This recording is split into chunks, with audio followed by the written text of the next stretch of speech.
किसान भाइयों को इस बात का भी ध्यान देना चाहिए कि बरसात का समय आ रहा है, खेत में जल निकासी का उचित प्रबंधन होना चाहिए, क्योंकि जल जमाव जब होगा उसमें तभी हमारा ओल का कंद सड़ने लगता है और उसका जो है असर जो है अन्य पौधों पर भी पड़ता है। इसके लिए इस बात का ध्यान देते हुए हमको जल निकासी का प्रबंधन करना चाहिए। अक्सर बारिश के मौसम में कभी कभी खेतों में अधिक जल भराव होने लगता है। इसके चलते पौधे में कई प्रकार के रोग पनपने लगते हैं और कंद गलने की भी समस्या आती है। इससे बचाव के लिए खेत में जल निकास की उचित व्यवस्था बनाए रखें। साथ ही पौधों के तनों के पास मिट्टी चढ़ाने का कार्य करना आवश्यक रहता है। इससे पौधों को मजबूती मिलती है और उत्पादन में भी बढ़ोतरी होती है।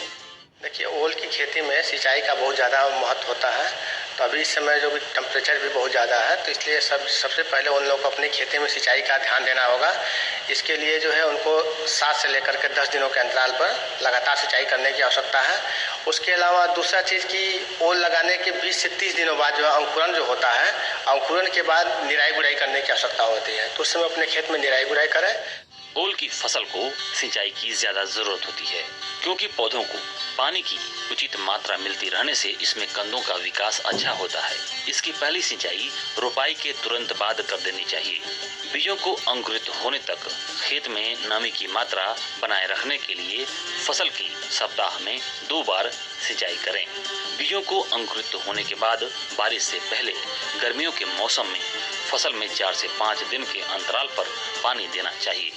ओल लगाने के 20 से 30 दिनों बाद जो अंकुरण होता है, उसके बाद से जो है हमको उसमें ध्यान देने की आवश्यकता होती है कि नमी अवश्य बना रहना चाहिए।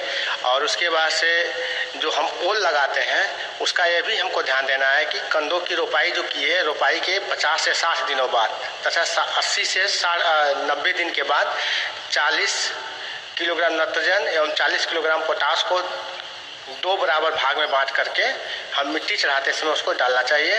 और मेन जो खरपतवार नियंत्रण है, खरपतवार नियंत्रण भी उसी समय मिट्टी चढ़ाने के समय करना चाहिए। और पुनः सिंचाई जो है 15 से 20 दिनों के अंतराल पर सिंचाई अवश्य करना चाहिए। ओल की फसल में खरपतवार नियंत्रण की बात करें तो पहली निराई गुड़ाई 50 से 60 दिनों की फसल में करें और दूसरी निराई गुड़ाई 80 से 90 दिन की फसल में करनी चाहिए। निकाई गुड़ाई करते समय पौधों पर मिट्टी भी चढ़ाते जाएं।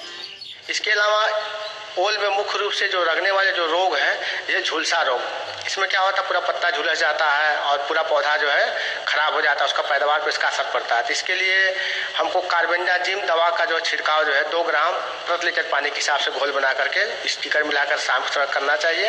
एक और बीमारी लगता है इसमें, जिसको हम लोग बोलते हैं तना गलन, यानी तना गल करके जमीन की सतह से गिर जाता है। इसका उस समय हम कार्बेंडाजिम 2 ग्राम के हिसाब से प्रति लीटर पानी में घोल बना करके ड्रेंचिंग करें और 15 दिनों के अंतराल पर 2 से 3 बार अवश्य करना चाहिए।